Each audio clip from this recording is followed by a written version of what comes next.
"You hate lavender," the man beside me said, and that was the moment I realized I had never told him my name.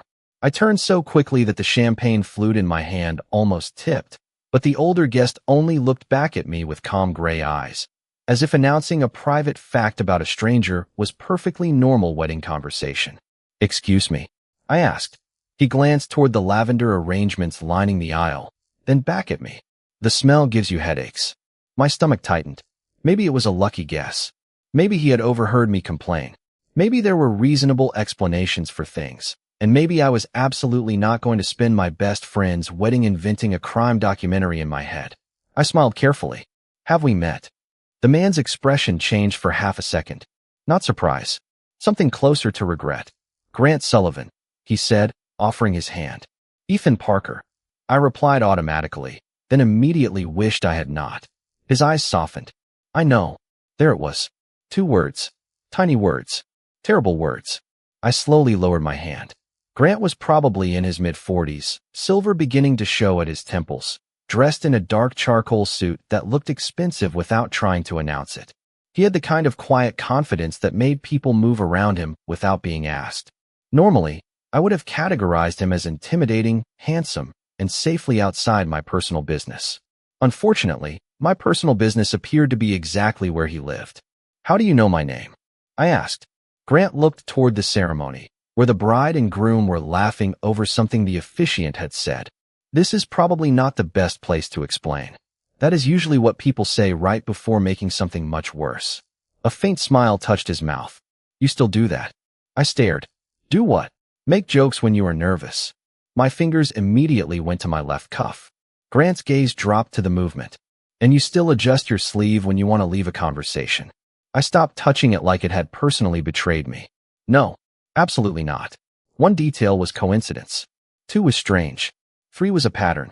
With excellent posture and an expensive watch." "Okay," I said quietly. "Either someone gave you a very specific biography about me, or this conversation is about to become extremely uncomfortable." Grant did not argue. That bothered me more. A server passed our table carrying appetizers. Grant shifted the plate of olives farther from me, without thinking. I looked at the plate, then at him. "I hate olives." "I know. You keep saying that." His jaw tightened slightly. "I know." I almost laughed, mostly because panic had apparently decided humor was cheaper than therapy. Then the band started playing, guests applauded, and everyone around us turned toward the dance floor.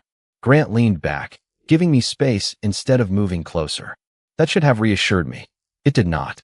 "One question," I said. "Have you been watching me?" For the first time all evening, Grant looked genuinely unsettled. He did not deny it. He looked down at his hands and said, very quietly, "Not the way you think." I stood.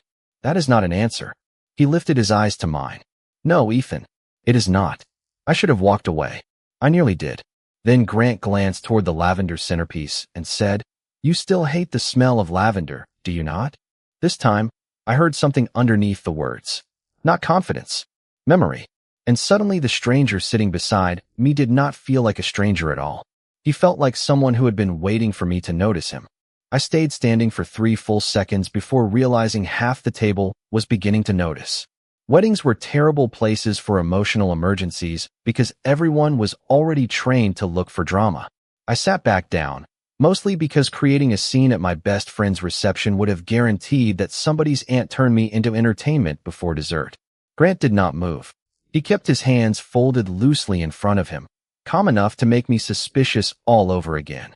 "Start explaining," I said, slowly. He looked toward the dance floor, then back at me. 2 years ago, I saw you outside a coffee shop on Madison Street." My stomach tightened. I knew the place. Small windows. Terrible parking. Coffee. Strong enough to make your personality temporarily louder. I had practically lived there during one miserable freelance project. "That does not explain lavender." "No," Grant said. "It does not." "Or olives." "No, or my sleeve." He exhaled quietly. "I know." I stared at him. "You really need a new response." For the first time, his mouth twitched like he almost smiled. Then he reached into the inside pocket of his jacket and took out his phone. He did not immediately hand it to me. Instead, he unlocked it, found something, and set the phone face up on the table between us. "You should see this before I say anything else." I looked down. Every thought in my head stopped at once. It was a photograph of me, not a social media picture, not a profile photo. Me, 2 years younger, standing beneath the narrow awning outside that coffee shop while rain blurred the street behind me. I was wearing a green jacket I had eventually donated because one pocket had torn. My hair was damp. One hand held a paper cup. The other was raised like I was arguing with someone outside the frame. I remembered that afternoon. I remembered the rain. I even remembered being annoyed because my rideshare had canceled twice. What I did not remember was anyone taking a photograph. Where did you get this? I asked. Grant's voice became quieter. I took it. My eyes lifted to his. You took a picture of me without asking? Yes. No excuse. No clever explanation. Just yes. Somehow that made me more unsettled. Why? Because I recognized you. From where? He hesitated. That hesitation told me there was another door behind this one. Grant, there is more to the story. That sentence has not improved once tonight. He looked almost embarrassed now, which was difficult to reconcile with the composed man who had walked into the ballroom like he owned the building. I picked up his phone, careful not to touch anything except the image. There was no caption, no location tag, nothing obvious. Just me in the rain. Did you post this anywhere? Never. Send it to anyone? No. I studied his face for signs that he was lying. I found none. Then why keep it? Grant looked at the photograph instead. Of me. Because that was the first time I had seen you again. Again. One word. And suddenly the room shifted. Again. I repeated. Grant closed his eyes for a second, as if he regretted letting it slip. When he opened them, the wedding lights reflected faintly in his gray eyes. Yes. My pulse climbed. So Madison Street was not the first time you saw me. No, how far back does this go? Grant was silent long enough for the band to finish an entire verse. Then he took the phone from my hand, opened another folder, and turned the screen toward me. My name was at the top. Underneath it were more photographs than I was prepared to count. I stared at the folder on Grant's phone until the wedding music seemed to fade into something distant and unreal. My name sat at the top of the screen like a label on evidence. Under it were photographs. Not hundreds. Not some endless archive, but enough to make my stomach drop. Me carrying groceries outside a neighborhood market. Me sitting by the window at a bookstore cafe with a paperback open in front of me. Me holding the door for an older couple. Me crouching beside a golden retriever outside a pharmacy while its owner tied a shoelace. Ordinary moments. Tiny moments. The kind of moments nobody was supposed to notice. How many of these are yours? I asked. Grant did not try to reach for the phone. Most of them. Most. A few were sent to me. That answer made me look up so fast my chair creaked. Sent by who? His expression tightened. My father. I blinked. Your father has pictures of me too? One, Grant said. Only one. I wanted to laugh, but nothing about this was funny anymore. You understand how this sounds, right? Yes. Do you? My voice stayed low, but the words came out sharper than I intended. Because from where I am sitting, this looks like you have spent 2 years collecting pieces of my life without ever speaking to me. Grant looked down. That is fair. His answer stopped me for a second. I had expected denial. Excuses. Maybe some polished explanation from a man who looked like he knew how to win arguments for a living. Instead, he accepted the accusation like he had rehearsed it alone. I looked back at the folder. Beside some photos were short notes. Nothing about addresses. Nothing about schedules. No phone numbers. Just strange observations. Always gives up his seat. Pretends coffee is enough for lunch. Laughs before he realizes he is laughing. Stops for every dog. My chest tightened with a feeling I did not want to name. You wrote these? I asked. Yes. Why? Grant's eyes met mine. Because I was trying to understand the person who helped my father when I could not be there. The sentence landed quietly. No drama. No grand reveal. Just a fact placed between us. I frowned. I helped your father? At St. Vincent's Hospital. 2 years ago. Something flickered at the edge of my memory. A fluorescent hallway. A vending machine humming too loudly. An older man sitting alone with a paper cup of water. I had been there delivering design proofs to a client who worked in hospital administration. I remembered stopping because the man looked overwhelmed. I remembered sitting with him until a nurse came back. I remembered absolutely nothing about Grant. That was your father? I asked. Grant nodded. He remembered you. My hand went still around the phone. Then why did you start taking pictures? Grant looked toward the dance floor, where the bride was laughing with her mother. Because by the time I found out who you were, you had already left. So you followed me instead? His jaw tightened. At first, I only wanted to thank you. That is not what I asked. Silence stretched between us. Then Grant said, no. It stopped being only that. My heartbeat kicked harder. What did it become? He looked back at me, and for the first time all night, the calm expression disappeared completely. Something I handled badly. For several seconds, neither of us spoke. Grant's admission sat between us with uncomfortable honesty. Something I handled badly. It was such a simple sentence, but it changed the shape of the conversation. He was not pretending the photographs were normal. He was not trying to make me feel unreasonable for being disturbed. If anything, he looked like a man who had spent 2 years knowing exactly where he had crossed a line. Then tell me what happened, I said. Grant glanced toward the reception, where people were gathering near the cake table and laughing like the world had not shifted under my chair. After my father came home from the hospital, he kept talking about you. He did not know your last name. He only remembered that you had introduced yourself as Ethan and that you had stayed with him when you did not have to. I looked down at the phone. So you searched for me? Yes. How? Carefully at first. I asked the hospital staff if they knew who you were. They did not. My father remembered you carrying a portfolio case, so I guessed you worked in something creative. Grant gave a tired smile. It took longer than I expected. And eventually, I saw you outside the coffee shop on Madison Street. The photograph from earlier flashed through my mind. Rain, green jacket, paper cup. You recognized me from one description? No. Grant reached for his phone and scrolled until he found another image. He turned the screen toward me. This photograph was different. I was sitting beside an older man in a hospital hallway. His hand rested around a paper cup while I leaned toward him, listening. The picture had clearly been taken from farther away. That is your father, I said. Yes. Who took this? He did. I frowned. Grant nodded toward the image. He had asked a nurse to take one after you helped him settle down. He told me later that he wanted to remember the person who made a frightening afternoon feel less lonely. I stared at the picture. I barely remembered the moment.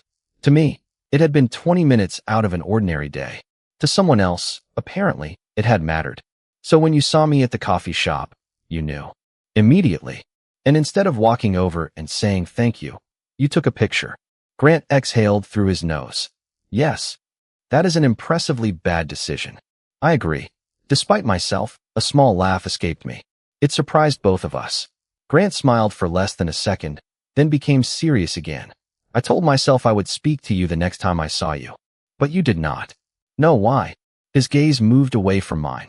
Because every time I saw you seemed busy, or tired, or surrounded by people. And eventually I realized I was making excuses. My expression hardened again, and the photographs kept happening. Yes. Grant, gratitude does not explain all of this. I know. His voice was quiet. At some point, it became interest. Then affection for a person I had never actually allowed myself to know. That was unfair to you. The clarity of the admission unsettled me more than denial would have. You built an idea of me from a distance. Yes. And you understand that the real me might be completely different. I do. I handed the phone back. Good. Because the real me is currently deciding whether to walk away. Grant did not reach for me. He did not argue. He simply nodded. You should, if that is what makes you feel safe. Before I could answer, a familiar voice called my name from across the reception. My friend Rachel was walking toward us, smiling at first, then slowing as she noticed my expression. Her eyes moved from me to Grant, then to the photograph still visible on his screen. Ethan, she said carefully, why does that man have a picture of you? Rachel stopped beside me, and the smile disappeared from her face so quickly that I almost wished I could put it back. Grant lowered his phone at once. It is complicated, I said. That is usually not a comforting phrase, Rachel replied. She looked at Grant with the kind of polite suspicion only a best friend could make terrifying. Who are you? Grant Sullivan. And why do you have pictures of Ethan? Grant did not look at me for permission to answer. Because I took some of them. Rachel's eyes widened. You what? Rachel, I said quickly, keeping my voice low. Please do not make this into a scene. I am not making anything into anything. He just admitted he has pictures of you. Several guests nearby had already started glancing in our direction, which was exactly what I had been trying to avoid all night. Grant seemed to notice too. He stood slowly, keeping a respectful distance from both of us. She has every reason to be concerned, he said. Rachel folded her arms. That is the first sensible thing you have said. Grant accepted that without argument. I watched him, waiting for the defensive version of him to appear. It never did. Instead, he unlocked his phone again and held it out toward me. You can look through everything. I frowned. Everything. Every photograph. Every note. Every message connected to you. Rachel looked at me. Do not take that phone anywhere private. I was not planning to run into a coat closet with it. Good. Thank you for the faith. She gave me a look that clearly said humor was not going to rescue me this time. I took the phone. The folder was exactly what I had seen before. Photographs in public places. Notes about small habits. Nothing about my apartment. Nothing about where I slept. Nothing about my schedule. No private information I could see. That did not make it normal. But it mattered. You never followed me home? I asked. No, never contacted my friends. No, never tried to get into my accounts. Never. Rachel looked at him sharply. And we are supposed to believe that? Grant met her eyes. No. You are supposed to verify whatever you can and decide for yourselves. That answer surprised all three of us. I handed the phone to Rachel. She scrolled for several moments, her expression moving from alarm to confusion. These are all public places, she said. Yes, Grant replied. That does not make it okay, I said. No, he answered immediately. It does not. The certainty in his voice quieted something in me, though I was not ready to decide whether that was good or bad. Rachel stopped scrolling. Why did you keep doing it? Grant looked at me instead of her. Because I kept telling myself I would introduce myself the next time. Then the next time became another next time. He paused. Eventually, I realized I had turned my hesitation into something Ethan never agreed to. There it was again. No excuse. Just ownership. I hated how much that complicated my anger. If I ask you to delete everything? I said. Grant did not hesitate. I will. Right now? Right now. Rachel handed the phone back to me. Her expression softened only slightly. Ethan, you do not owe him anything because he sounds sorry. I know. Grant nodded. She is right. That irritated me in a completely different way. Could you stop agreeing with everyone? I asked. A faint smile appeared. I can try. For one ridiculous second, I almost smiled back. Then I remembered the folder in my hands. I looked at the photographs one more time, and near the bottom I noticed one image that did not match the others. It was older, grainier, and Grant was in it too. He stood several feet away while I sat beside his father in the hospital hallway. On the back of the digital scan was a handwritten sentence. The young man who reminded me kindness still exists. I looked up. Your father wrote this? Grant's expression changed completely. Yes. And suddenly I understood there was still one part of the story he had not told me. I kept staring at the sentence beneath the photograph until the words stopped looking like words and started feeling like a message meant for me. The young man who reminded me kindness still exists. Your father wrote this? I asked again, even though Grant had already answered. He nodded. The night after you helped him. Rachel stood beside me, quieter now. What happened to him? She asked. Grant looked at the photograph for a long moment before speaking. He had been having a difficult year. My mother had passed away not long before that, and he had stopped asking for help because he hated feeling dependent on anyone. His voice stayed steady, but something softer moved underneath it. That afternoon at the hospital, I was delayed at work. He told me later he had been sitting there feeling completely alone when Ethan stopped. I looked down at the image again. I remembered the older man now. Not perfectly, but enough. He had made a joke about hospital coffee tasting like warm cardboard. I had laughed. Then we had talked about nothing important for maybe 20 minutes. At least, I had thought it was nothing important. I did not do anything special, I said. Grant looked directly at me. To you, maybe. That answer landed harder than I expected. Rachel glanced at me, and I could tell she was trying to decide whether to protect me from Grant or protect me from becoming sentimental at a wedding. Probably both. So this picture came first, I said. Yes. Before Madison Street. Yes. And your father knew you were looking for me? Grant hesitated. Eventually. Eventually is suspiciously flexible. About 3 months later. I folded my arms. And what did he say? For the first time that night, Grant looked embarrassed in a way that almost made him seem younger. He told me to stop being ridiculous and introduce myself.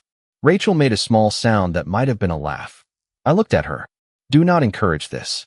I am not. His father just sounds sensible. Grant nodded. He was. I asked softly. Grant's expression changed. He moved to Arizona last year to live near my sister. He is doing well. Relief moved through me before I could stop it. Good. Grant's eyes softened. He still asks about you. I immediately frowned. That is slightly alarming considering we have never actually met properly. I know. You really do have a complicated relationship with that phrase. This time, Grant laughed quietly. It was the first sound from him all night that felt completely unguarded. And that made everything more difficult, because I wanted him to remain easy to distrust. I wanted the situation to fit neatly into one category. Wrong. Strange. Leave immediately. Instead, every answer gave me another reason to pause. I looked back at the folder. Did your father take any of the other pictures? No. Only that one. And the notes? Mine. The coffee observation? Mine. The dog thing? Very obviously mine. Rachel raised an eyebrow. How many dogs are we talking about? Rachel. I am gathering facts. Grant almost smiled again. Then I handed him the phone. Delete the folder. His expression became serious immediately. All of it. All the pictures you took. Keep the one from your father if you want. That was his memory, not yours. Grant nodded once. No argument. No bargaining. He opened the folder and selected everything except the hospital photograph. His thumb hovered over the final confirmation. Ethan, are you sure? Yes. He pressed delete. Just like that. 2 years of silent observation disappeared from the screen. I watched his face. While it happened, there was sadness there, but no resentment. That mattered more than I wanted it to. There, he said, handing the phone back so I could verify it. The folder was empty except for the hospital picture. Rachel checked too. Okay, she said quietly. I returned the phone to Grant. I have one more question. Ask. I looked at him. If you wanted to know me so badly, why did you never just say hello? Grant was silent. Then his shoulders lowered slightly, like he had finally reached the part of the truth he had been avoiding all evening. Because after a while, I was ashamed that I had waited so long. And every day I waited made the first conversation harder. He glanced toward the ballroom doors, then back at me. Tonight, when I saw your name on the seating chart beside mine, I thought maybe life was giving me one last chance to stop hiding. For a while, I did not know what to say. Grant had just reduced 2 years of bad decisions into one painfully ordinary truth. He had waited. Then he had waited too long. Then embarrassment had turned waiting into silence, and silence had turned into something stranger than either of us knew how to name. Rachel looked between us, clearly unconvinced that emotional honesty automatically made anything acceptable. I was grateful for that. You understand that being ashamed does not erase what you did, I said. Yes. And deleting the pictures does not mean everything is suddenly fine. I know.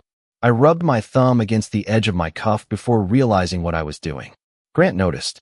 Of course he noticed. This time, though, he deliberately looked away. That tiny decision hit me harder than I expected. He was trying not to read me anymore. I need some air, I said. Rachel immediately touched my arm. Do you want me to come with you? I shook my head. Give me 5 minutes. Then I looked at Grant. You stay here. Of course. No argument. No following. I walked through the ballroom and pushed open the doors leading to the terrace. Cool night air met my face, carrying the faint smell of rain from somewhere beyond the city. I leaned against the railing and stared down at the lights below.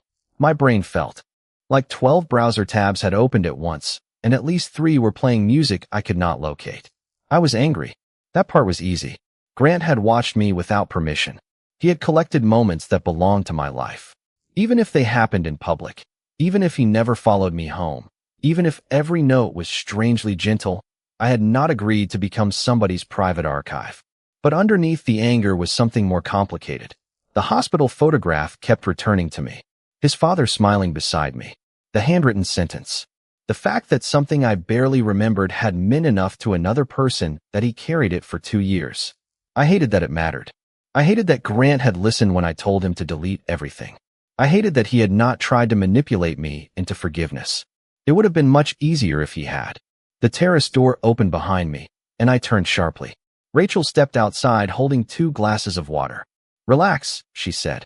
It is me. I am extremely relaxed. Your shoulders are practically earrings. She handed me a glass. I took it. What do you think? I asked. Rachel leaned beside me. I think what he did was wrong. Good. Easy answer. I also think he knows it. Less easy. I looked down at the water. That does not make me trust him. It should not. She paused. But trust is not a switch. You do not have to decide tonight whether he is wonderful or terrible. I sighed. I would really appreciate a simpler personality problem. You once dated a man who alphabetized his spices and judged you for owning paprika. That was simpler. Rachel laughed softly. Then her expression turned serious. Do not confuse being understood with being obligated. I looked at her. Meaning, he noticed things about you. That can feel powerful, especially when you spend half your life assuming nobody notices anything.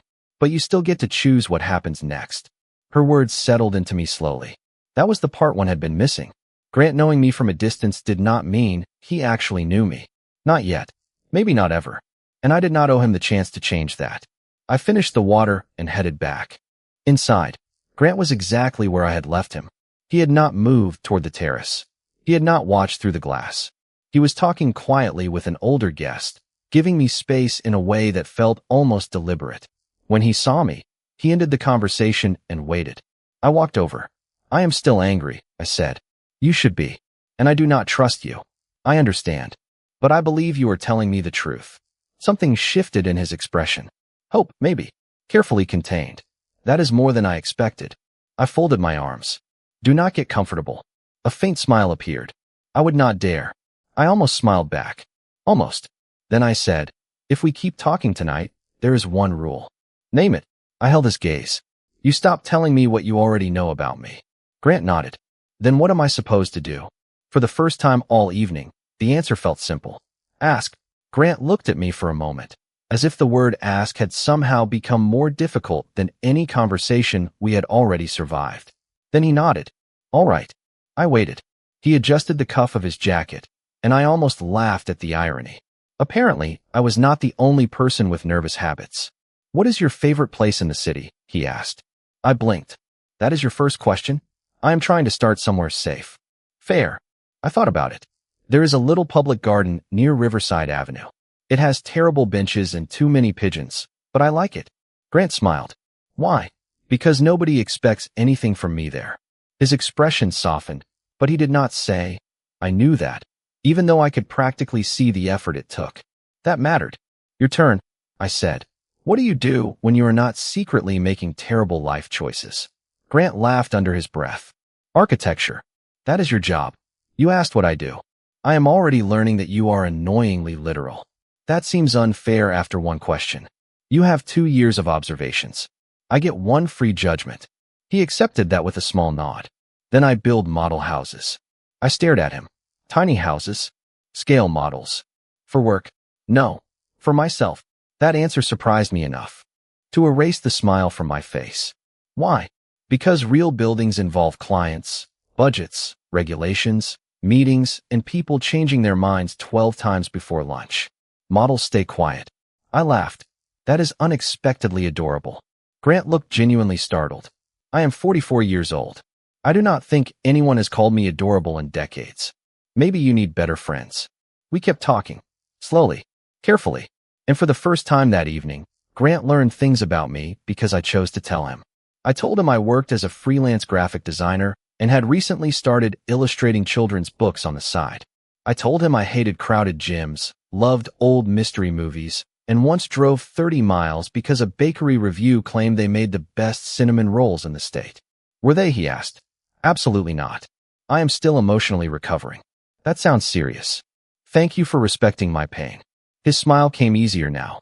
The strange thing was that the more ordinary the conversation became, the more I realized how abnormal everything before it had been. This was what should have happened 2 years ago. 2 strangers meeting. Questions. Answers. Space between them. Choice. Grant seemed to understand that too. Every time I paused, he waited. Every time his eyes drifted towards something that might have revealed he already knew the answer, he stopped himself. Rachel passed our table once and gave me a questioning look. I nodded slightly. Not everything is fine. Just, I am fine. She seemed to understand. Grant noticed the exchange, but did not ask. You are getting better at this, I said. At what? Not knowing everything. He leaned back slightly. It is surprisingly peaceful. I studied him. Why were you really afraid to talk to me? He became quiet. This time, I let the silence sit. Finally, he said, because my father made you sound extraordinary. Then I saw you, and you were. I raised an eyebrow. Careful. I know. That sounded terrible. A little. He rubbed the back of his neck. What I mean is, I built you up in my head before I ever knew you. Then I became afraid that speaking to you would expose how foolish I had been. So instead, you chose a different kind of foolish. Yes. His honesty made me smile despite myself. That might be the most accurate thing you have said tonight. The band shifted into a slower song, and couples began moving toward the dance floor. Grant glanced toward them, then back at me. He did not stand. He did not offer his hand. He simply asked, "Would you like to dance?" I looked at him for several seconds. Then I smiled. See? Asking is not that difficult. For a second, Grant looked almost relieved, which immediately made me suspicious of myself. I did not say yes yet. I told him, "I know." Good. I let him wait another moment because after everything, he could survive 5 seconds of uncertainty. Then I stood. One dance. Grant rose too, careful, measured, like he understood that every inch of this evening depended on not assuming anything. One dance, he repeated. We walked toward the floor together, joining couples moving beneath the warm lights. Grant did not place his hand anywhere until I gave a small nod. Even then, his touch stayed light and respectful, more like a question than an answer. You are concentrating very hard, I said. I am trying not to make another terrible decision. I laughed.